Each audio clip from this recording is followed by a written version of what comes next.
Halo Sobat Planter, selamat datang di podcast Sapa Riset.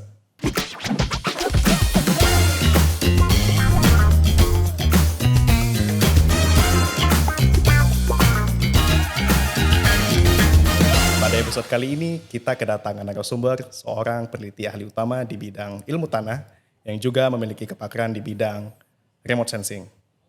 Bapak Dr. Heri Santoso. Selamat pagi Pak. Selamat pagi. Ya, sehat Pak? Alhamdulillah. Gimana kegiatan risetnya Pak? Ya masih berjalan Alhamdulillah. sampai sekarang. Alhamdulillah. Oke Pak, ini kita mau ngobrol nih Pak. Bapak sebagai praktisi Pak ya di dunia pemetaan remote sensing, mungkin bisa kasih informasi Pak ke kita. Sebenarnya dunia pemetaan ini di perkebunan itu apa sih Pak? Ya. Memang selain peneliti kita juga sebagai praktisi ya. Karena peneliti di RPN ini tidak hanya meneliti, tapi juga melakukan kegiatan pelayanan. Tadi juga meneliti, juga mengingatkan pelayanan jasa itu ya untuk kayak diseminasi hasil riset lah seperti itu. Pemanfaatan misalnya terkait dengan pemetaan seperti itu. Memang kalau pemetaan di perkebunan kelapa sawit ini akhir-akhir ini semakin maju. Gitu. Tidak hanya di perkebunan sebenarnya. Pemetaan kalau kita lihat dari historisnya, itu pemetaan kalau zaman dulu dibatasi oleh adanya software pengolah. Kalau bayangkan aja kalau dulu kita membuat peta ya, membuat peta itu kita namanya ada pernah lihat kertas kalkir. Ya Pak, saya pernah Pak. Nah, kertasnya seperti orang teknikal kan kita pegang gambar desain gitu ya. Itu sama. Kita gambarnya di kertas kalkir. Pakai di bawahnya pakai lampu misalnya gitu. Nah, pakai lampu. Kalau misalnya salah sedikit, kalau bisa nggak bisa dihapus misalnya, ya terpaksa harus ulang lagi seperti itu. Itu perbandingannya dengan saat ini itu banyak sekali platform yang ada yang gratis, ada yang berbayar dan sebagainya. Salah satu yang contohnya yang gratis itu adalah Quantum Keys. Itu platform yang untuk pemetaan yang sifatnya gratis. Bisa di-download banyak sekali paket-paketnya yang dari pemetaan sampai pengolahan remote sensingnya. Yang berbayar tentunya banyak ya. Ada Esri dari Akmap-nya atau apalagi ya Map Info dan sebagainya. Banyaklah yang platform-platform tersebut. Dan seperti ada kayak eksponensial perkembangannya sampai saat ini. Karena apa ini terkait dengan isu presisi yang agricultural precision atau precision farming ya seperti itu. Artinya pertanian presisi itu lebih banyak menggunakan data-data remote sensing berbasis antara remote sensing sebenarnya dengan GIS atau pemetaan itu nggak bisa dipisahin. Ya. Karena kalau misalnya kita bicara pemetaan, salah satu sumbernya ya dari remote sensing. Dari remote sensing. Remote sensing itu bisa bersumber dari satelit, bisa dari device GPS dan sebagainya. Dan ada lagi yang berbasisnya adalah hasil data-data yang empiris yang sudah ada. Misalnya data-data kebun misalnya. Makanya sampai saat ini kalau kita bilang katam lah untuk data-data yang berbasis di numerik tabulasi ya. Yang jadi masalah sekarang itu bagaimana kita data-data tabulasi itu disinkronkan dengan data ruangan. Data keruangan ini kalau kita sebut sebagai geospasial gitu. Seperti misalnya kita misalnya bisa classing ya, bisa classing pakai tabel. Blok-blok mana misalnya yang mempunyai produksi rendah misalnya. Itu ya betul blok ini. Cuma kalau kita menganalisisnya tanpa melihat distribusi di dalam suatu hamparan, itu agak juga kita bayangkan gimana. Blok ini tentunya, ya itu kan lebih mudah kalau kita misalnya dalam suatu keruangan, kita tahu misalnya kalau kita di kelas lah misalnya ya, di kelas ada murid mana yang bagus, mana murid yang kurang bagus misalnya. Sebarannya di mana? Jangan-jangan yang murid bagus ini ngompol. Ya, jadinya mereka kerjasama. Ya kan, jadi ilustrasinya seperti itu. Misalnya blok-blok yang berproduksi tinggi misalnya, tanpa kita melihat distribusi keruangannya atau distribusi penyebarannya, itu kita juga nggak bisa menganalisis.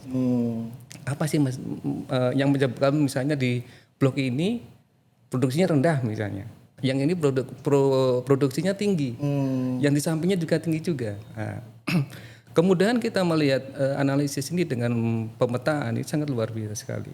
Banyak peta-peta atau data dasar untuk pengolahan pemetaan itu yang sekarang sifatnya free. Ya, misalnya kita bilang data elevation model misalnya, atau untuk analisis slope atau kemiringan lahan, itu free.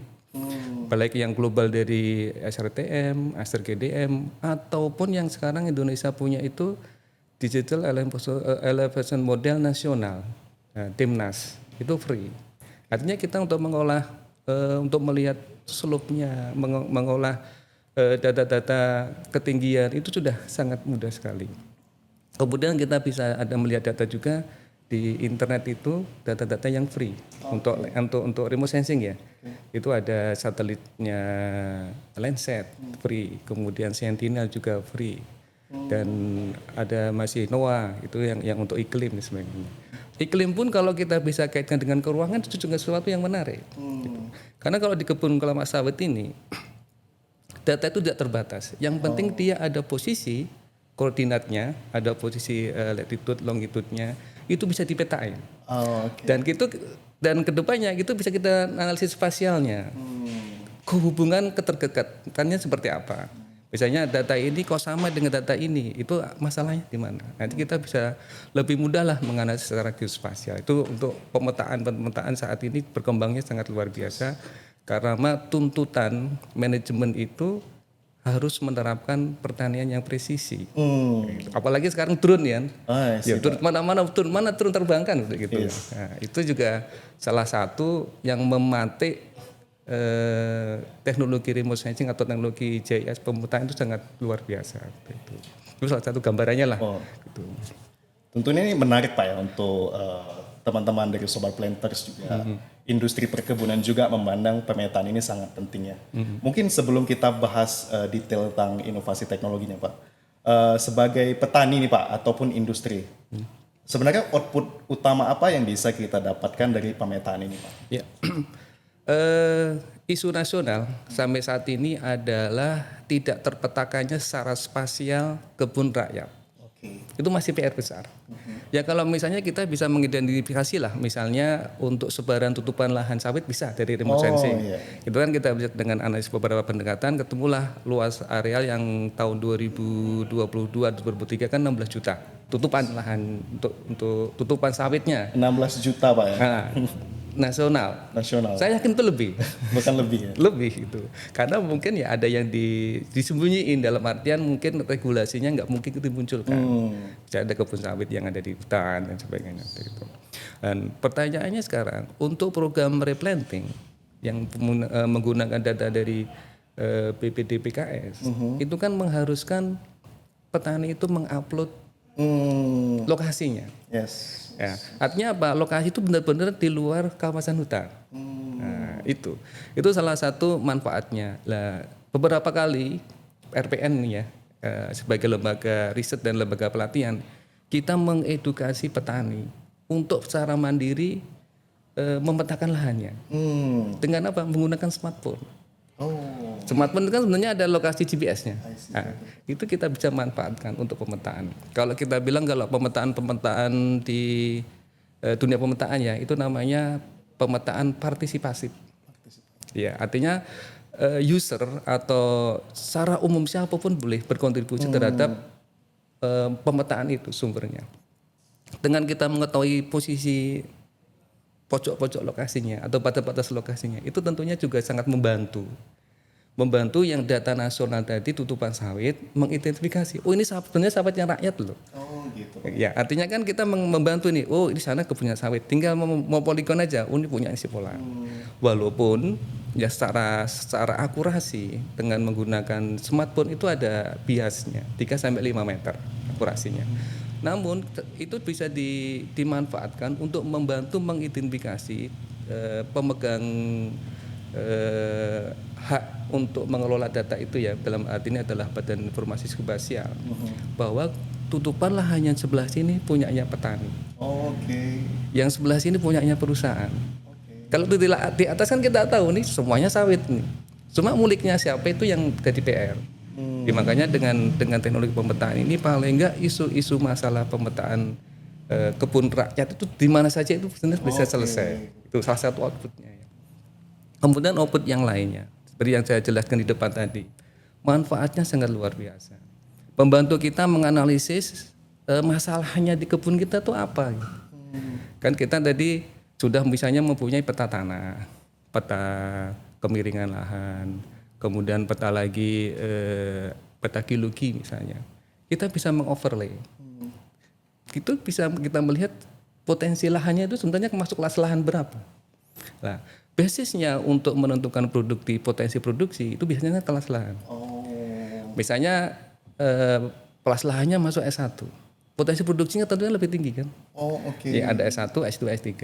Nah, kalau misalnya kelas lahannya S1, namun produksinya itu di bawah S3 malahan, berarti kan ada gap. Nah, pemetaan itu bisa digunakan sebagai salah satu cara untuk mengidentifikasi masalah gap produksi itu di dalam masalah spasialnya seperti apa. Misalnya lahannya apakah tidak ada misalnya masalah pengelolaan misalnya. Sekarang gini, di tanah datar itu kalau dari segi pengelolaan lahan kan lebih mudah, kan tidak ada masalah di topografi. Cuma itu biasanya masalahnya adalah di jalan. Kayak misalnya lahan datar yang ada di kebun sawit yang ada di Kalimantan misalnya, itu kan relatif datar. Masalah tidak ada sumber material. Jadi untuk mengangkut dalam hal ini adalah panen angkut olah itu jadi masalah. Artinya walaupun produksinya bagus, jalannya tidak bagus, itu tidak bisa dicatat juga jadi produksi. Begitu juga pada area-area yang bertopografi. Dengan bertopografi areanya berapa persen, kemudian yang datar berapa persen di dalam satu kebun pengelolaan, tentunya juga memberikan nanti pengaruh yang berbeda. Misalnya gini, kita balik ke jalan lagi. Panjang jalan di daerah yang bertopografi dengan datar tentunya berbeda. Nah, dari pemetaan itu bisa kita analisis nih. Di daerah yang datar tentunya normatif karena bentuk kotak sabun bloknya. Kalau yang bertopografi itu kan akan menentukan panjang jalannya itu jauh lebih panjang. Karena apa? Nggak mungkin gunung itu atau bukit itu di cutting atau di cut ya. Iya. Itu kan biayanya besar.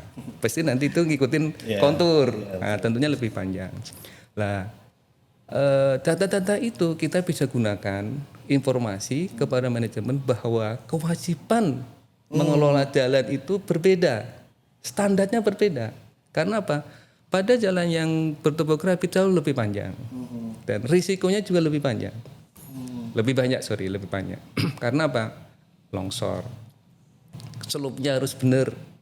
Kita membuat jalan kan harus ada nilai selupnya maksimal ya, yang boleh dibuat untuk jalan.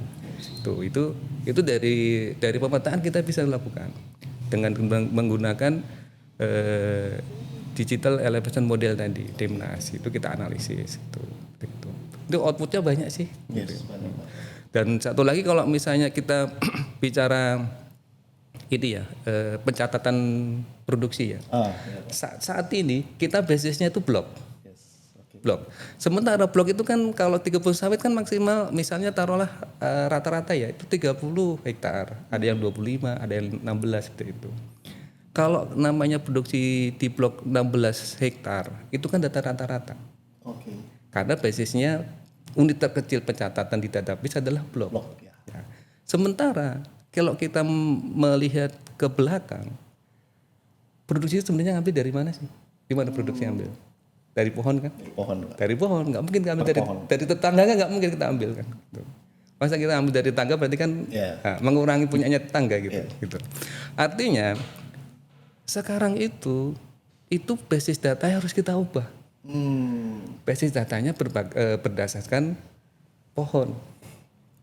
Kalau per pohon artinya potensi tanaman yang ada di blok itu tergali semua.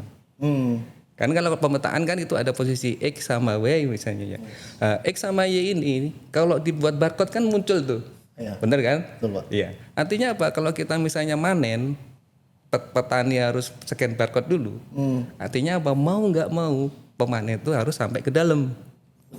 Ya, artinya database kalau sudah pakai data pohon itu luar biasa, presisi. Balik lagi kita ke presisi ya, presisi agriculture-nya seperti itu. Nah, nanti akan terlihat pohon-pohon mana yang seharusnya mempunyai produksi. Kalau kita lihat potensi tanaman yang potensial ya, umur-umur yang peak itu kan rata-rata di atas 200 kilo per tahun per pohon. Nah, kalau kita cara cepatnya dengan kerapatan 140 misalnya di atas 200 kilo, berarti kan udah di atas 25 ton nih.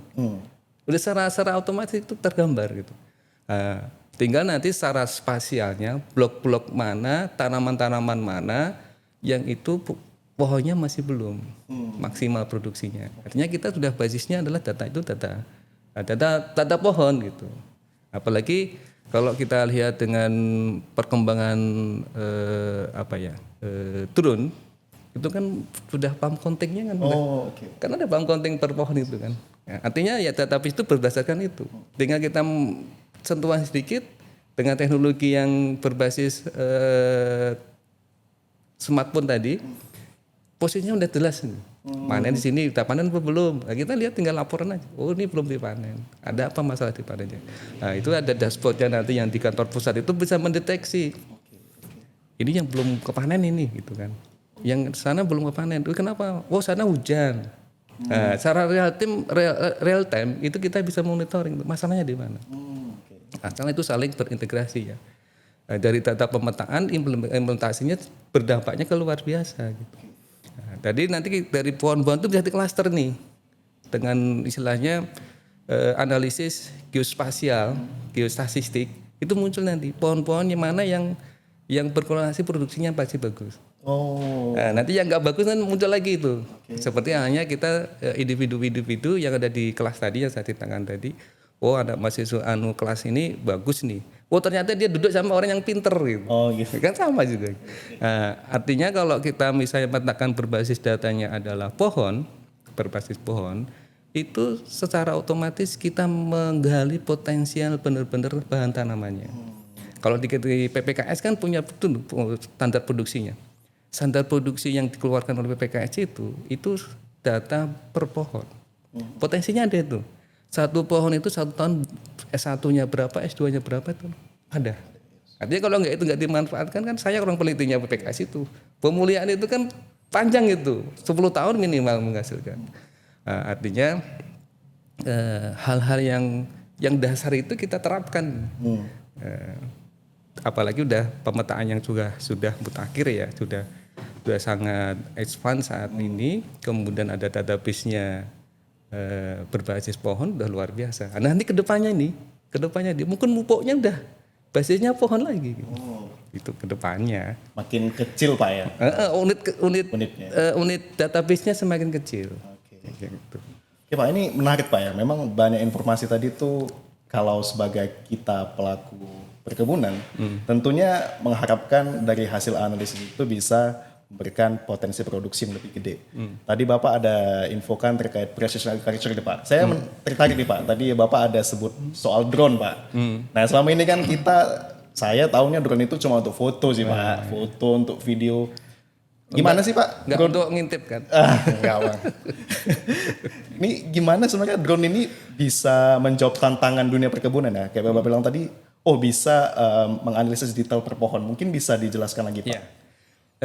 Bedanya remote sensing menggunakan datanya drone dengan satelit. Itu bedanya.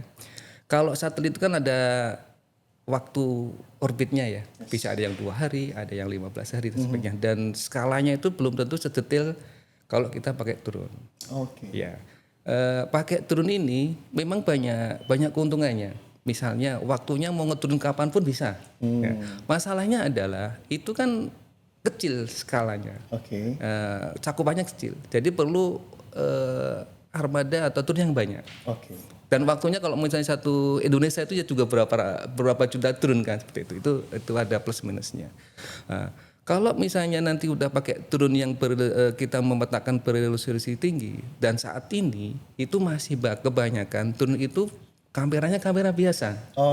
Yang dibilang tadi Mas Fadil bilang untuk foto itu kan kamera RGB. Gitu. Ya, RGB walaupun itu bisa digunakan untuk namanya pump counting, menentukan jumlah pohonnya berapa. Cuma kalau misalnya nanti untuk precision agriculture, tinggal ganti kameranya aja. Oh. Itu basisnya adalah multispektral. Nah, kalau multispektral ini dalam penginderaan jauh atau remote sensing itu bermanfaat untuk kajian vegetasi. Itu misalnya yang paling murah ya, paling murah. Saya bukan promosi. Ada kamera di pasaran itu murah. Oh gitu Pak. Itu di bawah 15 lah. 15 juta. Itu ada band green, ada band near infrared, band red. Itu kalau dikombin itu menggunakan dikombin itu bisa menghasilkan analisis vegetasi yang bermanfaat. Ya, kebetulan saya sebagai peneliti itu mengeksplor itu menggunakan band near infrared, kemudian ada red sama green. Ini untuk apa? Memprediksi hara. Oh bisa Pak ya? Bisa gitu. Karena apa? Itu semua pendekatan. Bagaimana kita mendekati? Kita misalnya membuat model itu kan saling ada namanya statistik. Berdasarkan statistik dan kami peneliti yang di PPKS itu menemukan model yang itu bisa digunakan untuk memprediksi hara. Kalau saat ini kita untuk mengetahui hara tanaman itu dengan destruktif lah. Destruktif itu dalam satu KCD seluas 30 atau 40 hektar diambil 30 pohon sampel. Bayangkan itu mewakili 30 hektar. Butuh effort Pak ya? Butuh effort itu. Iya kalau 30 hektar aja. Kalau sampai satu kebunnya 10.000. Betul juga. Nah, satu sampel KCD itu mahal. 365.000. Biaya analisis destruktif di lab. Itu ada nitrogen, ada fosfor, kalium, magnesium, kalsium, Ca. Gitu. Nah, dengan pendekatan-pendekatan yang kita bangun, itu kita model yang namanya EHARA. Nah, kalau kita bilang yang zamannya elektronik kan gitu, itu kan menunjukkan itu elektronik hara. Karena apa? Tidak menggunakan destruktif. Berbasis pada reflektan dari kamera multispektral itu, kita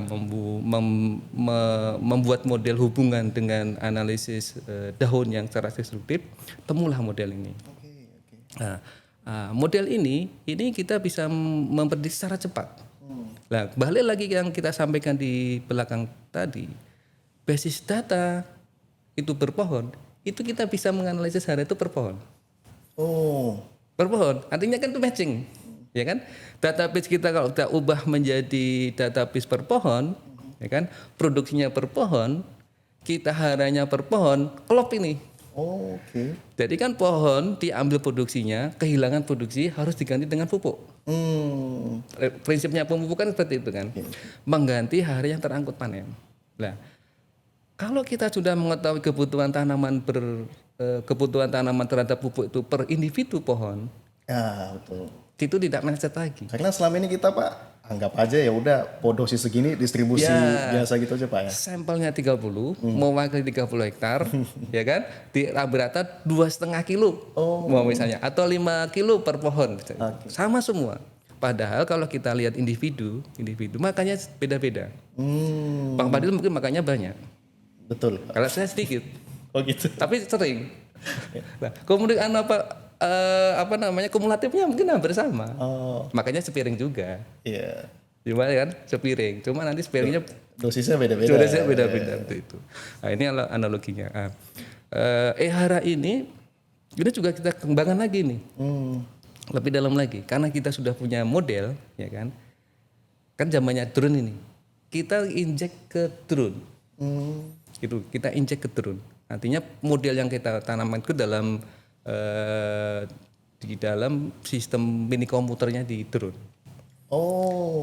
Harapannya nanti kalau bikin manajerial itu pengen melihat setelah dipupuk itu serapan darahnya berapa, itu dengan nerbangin drone aja. Langsung ketemu nanti secara real time, ini pohon ini haranya berapa, udah naik apa belum. Itu sudah punya prototipe. Namanya High Drone. Hara Investigator Drone. Nah, jadi drone khusus yang untuk menginformasikan kandungan hara daunnya itu berapa gitu. Ini mempermudah gitu. Karena kalau prinsipnya agriculture itu kan harus cepat tetapi presisi. Dan nanti pihak kebun itu harus cepat juga. Kalau misalnya sudah dianalisis hara daunnya kan itu bisa dihitung nih. haranya sekian, dosis pupuknya berapa. Itu sudah otomatis cepat itu. Kebutuhan pupuknya berapa, langsung dieksekusi. Harapannya. Canggih juga Pak ya. Dari drone ini dia bisa tahu tuh kebutuhan dosisnya pupuknya berapa dari hara tadi gitu ya. Ini menarik ya untuk sobat planters yang butuh ya teknologi ini untuk diimplementasi di kebun. Mungkin Pak kita bisa elaborasi lagi ya. Tadi Bapak sebutkan iHara ini ada model untuk drone-nya, juga ada algoritma model untuk datanya sendiri Pak ya. Nah tantangan ketika melakukan penelitian ini kira-kira apa Pak ya? Dan mungkin apakah ada potensi ini lebih naik lagi Pak perkembangan risetnya? Iya, perkembangan riset saat ini kan kita di modelnya itu dibangun di 3 band. Nah, sementara kamera yang di luar sana di pasaran itu sudah lebih dari 3 band ini. Oke. Ya, lebih band ke band. Selain nanti hara, kita sebenarnya dalam satu jalan penelitian itu ada 2 pendekatan. Yang pertama adalah prediksi hara daun, yang kedua adalah mengidentifikasi tanaman yang terinfeksi Ganoderma. Oh itu keren tuh Pak. Iya, jadi sekali jalan ngedrone itu kita dapat dua pendekatan, 2 model, satu untuk ihara, satunya untuk model yang bisa mengidentifikasi tanaman itu sehat apa enggak. Keren banget. Karena apa, kita berpikirnya kan generasi tanaman saat ini kita itu sudah ada yang generasi 3, generasi 4, artinya apa? Sekaligus kita bisa pengen monitoring ini. Tanaman kurang hara dengan tanaman yang sakit itu seperti apa gitu. Nah, itu alhamdulillah kita sudah ada. Wah. Modalnya untuk Ganoderma itu udah punya kita. Udah punya Pak ya? Udah punya kita gitu. Tinggal user atau company mau bilang mau bisa gitu. Bisa Pak ya. Pokoknya palu gada lah. Kalau gak ada, whatever you want we can do ya. Iya, kurang lebih seperti itu. Oke. Ganoderma ini kalau kita modelnya kita kasih namanya Ganomon. Ganomon Pak. Ganomon. Oke. Ganoderma monitoring. Kita sebut Ganomon gitu. Itu sudah kita daftarkan juga ke hakinya. Gitu. Tinggal kalau modelnya kita pakai ya sebenarnya berbasis pada 3 band tadi. Itu bisa. Ya dalam pembuatan model itu kita memilih lokasi-lokasi yang salah satunya selain untuk hara, kita memilih pada area-area yang endemik Ganoderma. Oh, oke. Jadi sekaligus terbang kita dapat 2 data sekaligus. Ada tim proteksi mengidentifikasi tanaman mana yang terinfeksi Ganoderma sebagai kita training data kita, ya kan? Kemudian ada orang agronomi, orang tanah ngambil sampel untuk analisis model prediksi hara. Dua-duanya jalan tuh gitu. Memang kalau kita seharusnya model itu kan dibangun menggunakan banyak data. Banyak kondisi lahan. Misalnya ada tanah yang gambut, kita analis data. Kemudian ada tanah-tanah yang berpasir, kita ambil. Cuma ya waktunya. Ya kan juga perlu effort. Misalnya kalau tanah-tanah berpasir di Kalimantan itu kan harus diambil nih. Karakteristiknya berbeda. Di gambut juga kita banyak ambil. Dan nanti kedepannya sambil kalau kita misalnya AI itu kan saling jalan samping. Betul Pak, makin banyak data makin data kan. Artinya semakin kita misalnya ada klien yang minta untuk hara atau apa, kita ambil juga untuk pembangunan model lagi. Nah itu semakin nanti mudah-mudahan semakin akurat lah. Walaupun sekarang udah akurat. Ya tentu ya. Iya. Tentunya Pak Heri dan teman-teman peneliti sudah menganalisis Pak ya ke presisi dari alat ini atau hara ini gitu. Mungkin tadi saya juga menitikberatkan tentang Bapak ya, menitikberatkan tentang hara ini bisa diimplementasikan di pelaku-pelaku perkebunan atau praktisi perkebunan. Nah Pak, kalau misalnya Pak saya tertarik nih Pak, mau tahu lebih lanjut tentang hara ini bagusnya gimana Pak? Ya, bagusnya ngundang kami. Ya, betul Pak. Itu yang pertama. Itu yang pertama. Yang kedua, dalam waktu dekat ini, itu PPKS mengadakan namanya itu pertemuan teknis kelapa sawit. Yang itu setiap 2 tahun sekali rutin kita lakukan. Dan pada kesempatan 2025 ini kita mengambil topiknya inovasi. Nah, salah satunya di hara ini. Hara ini kita akan mempresentasikan di pertemuan teknis itu. Pertemuan teknis. Secara detailnya silakanlah datang gitu kan. join ke pertemuan teknis yang akan kita laksanakan di Yogyakarta. Kota yang tengah-tengah ini. Kenapa kita pilih Yogyakarta? Karena apa? Itu dari segi karena kan ruang pemetaan nih. Bobot geospasial ini tengah-tengah ini. Oh, Iya gitu. betul. Orang Kalimantan kalau ke Jogja banyak orang pekerja itu orang Jawa gitu. berarti mau strategik Iya, tempat sama apa ya? gitu, iya. Cuma kalau di Yogyakarta memang kita tidak mempunyai meeting area yang luas. Beda dengan Bali. Wah, 1.000 dapat gitu. Cuma yang itu kapasitasnya terbatas. Oke. Jadi harus segera. Oh, segera Pak ya. Harus segera daftar. Segera Pak. Karena itu tanggal 16 16-17 17 di Jogja. Yogyakarta bulan Juli. Oh, jadi kalau teman-teman dari Sobat Planters mau tahu tentang Ehara, juga mungkin potensi manfaatnya bagi mereka itu bisa datang ke PTKS Pak ya? Iya. Iya, di tambahan ya untuk pertemuan teknis ini. Biasanya itu diajang untuk mereka yang kerja di kebun nih. Levelnya kan kayak manajerial ya. Yang dari manajer, kemudian GM, asisten, yang berprestasi bisa dikirim. Oke. Dan biasanya ada deal khusus. Udah kau pindah aja tempat tuh. Oh, gitu ya? Itu ada tempat seperti itu biasanya. Pertemuan teknis itu diajang seperti itu. Dan biasanya kan sambil pulang kampung. Oke. Jadi selain tahu tentang Ihara, Sobat Planters juga bisa networking Pak ya, dengan praktisi-praktisi berkebun yang lainnya. Pasti. Menarik sekali Pak ya untuk Ihara, mungkin dunia pemetaan ini Ihara ini jadi solusi inovatif ya untuk menjawab tantangan-tantangan dunia perkebunan.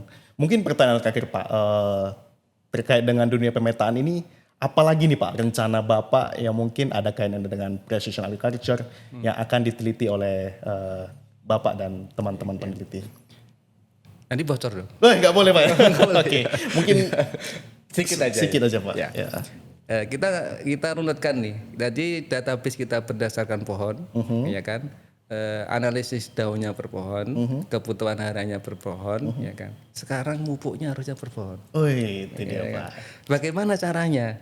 Caranya itu tentunya juga kita nerapkan nih, bisa pakai drone, ya kan, pakai drone yang bisa nyemprot berhenti curut, Oh. gitu. Berhenti curut, nyemprotnya berdasarkan posisi geografi.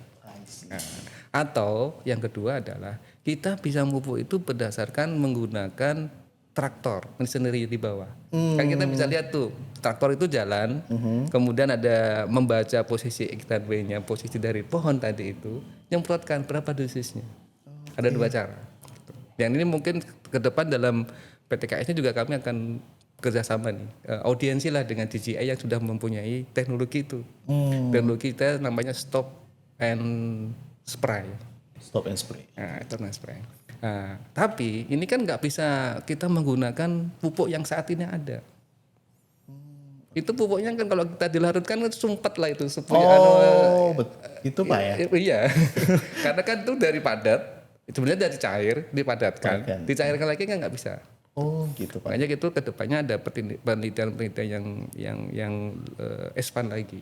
Itu menggunakan nano. Untuk merekayasa Pak ya? Teknologi nano. Nah teknologi nano ini kan kecil-kecil tuh. Itu dosisnya kecil, tetapi bisa mencukupi. Nah, ini teknologinya ke depan seperti itu. Sambil terbang ke atas, spray. Nggak perlu banyak-banyak. Nggak perlu banyak. Sesuai dengan dosisnya Pak. Sesuai dengan kebutuhan tanamannya.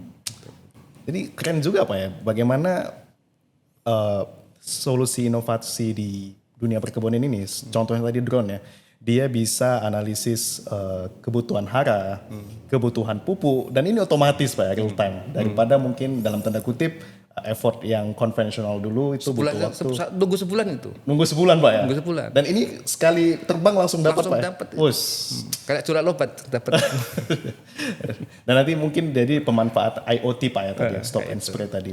Menarik Pak, kita tunggu Pak untuk inovasi selanjutnya itu, dan kita tunggu inovasi teknologi selanjutnya. Terima kasih Pak Heri waktunya, mungkin harusnya lebih banyak waktu lagi sih kita diskusi. Mungkin di episode selanjutnya Pak Heri akan menjadi narasumber kita juga. Teman-teman Sobat Planters, jika ingin tahu lebih lanjut mengenai Ihara dan inovasi terkait perkebunan, hadiri PTKS di 16-17 Juli di Yogyakarta Alena Hotel. Nama saya Fadil Nasution. Untuk episode kali ini saya tutup. Terima kasih Sobat Planters.